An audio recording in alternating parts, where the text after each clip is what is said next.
Hello and welcome to another episode of Let's Talk. This time not an interview but me talking to you, hopefully. It's been a busy few weeks. I have done a couple more interviews and I've started lecturing in one of the local colleges. What I'm also doing is helping a local charity develop a number of workshops on storytelling. So we're going to go through the storytelling process, which I'm looking forward to. And that got me thinking a little bit more about what am I actually doing with the story and how do we develop stories. Part of what I've done in the past has been looking at how we communicate through storytelling and how we have to relate to one another in some form or fashion. And it's really quite amazing if you think about it that we can actually understand one another. We take it for granted, and yet there is an interface going on between us in order for us to understand what the other person is saying. And the best way that we can do that, if you're having a conversation with someone, is to talk about something that you both have in common and that you can relate to. And this helps with the communication process.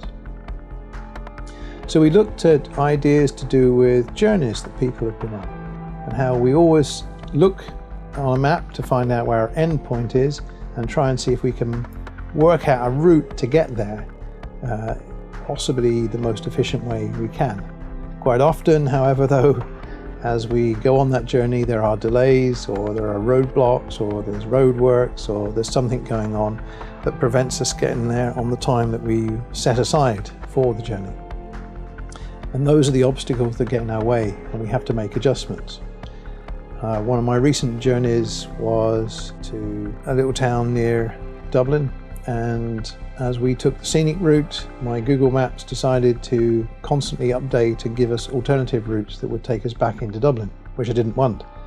But we were ending up spending most of our time driving towards Dublin and trying to get back on the original route, so it took our journey about twice as long as normal. It was still scenic and we enjoyed the windy roads that we were going down, but again, it was about how do you get to your main goal, your main objective. And part of the storytelling structure that I've been learning and teach others is that quite often we have a focal point, which is our goal. We start on the journey, obstacles get in the way and we have to make adjustments. And quite often there's about 3 or 4 of those that we have to make on our journey. And then when we get there and we find our goal, we discover that what we'd idolized as our objective may not match the reality that we discover when we get there. So there's a gap in the difference between what we see and what we had originally hoped for.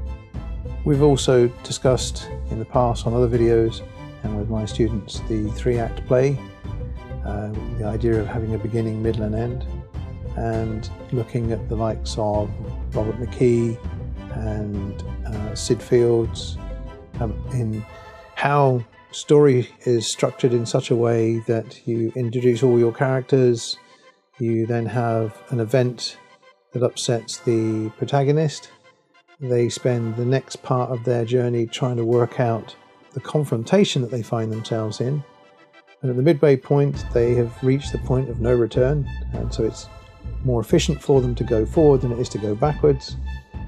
And as we get into Act 3, they know what the solution to their problem is, and they spend the last act racing to put it into action before the antagonistic elements get the better of them, whether it's a person, another person, whether it's themselves inwardly, their psyche, or whether it's themselves physically, or whether it's the environment that they're fighting against. So those are some of the things that we've been exploring from a storytelling perspective. I'll end this video here and hopefully have more updates for you shortly on some of the progress that we do with the interviews to do with those storytelling processes. And I look forward to having more episodes available for you on a Monday. We will be continuing with the Wayne Denner interviews over the next couple of weeks, and then I have another guest called Sean Grimes, who is a local GP who's been to Australia, and he will be giving some of his insights into his own story. So if you like what we're producing, please subscribe or follow, and I look forward to having some more information for you soon. Bye for now.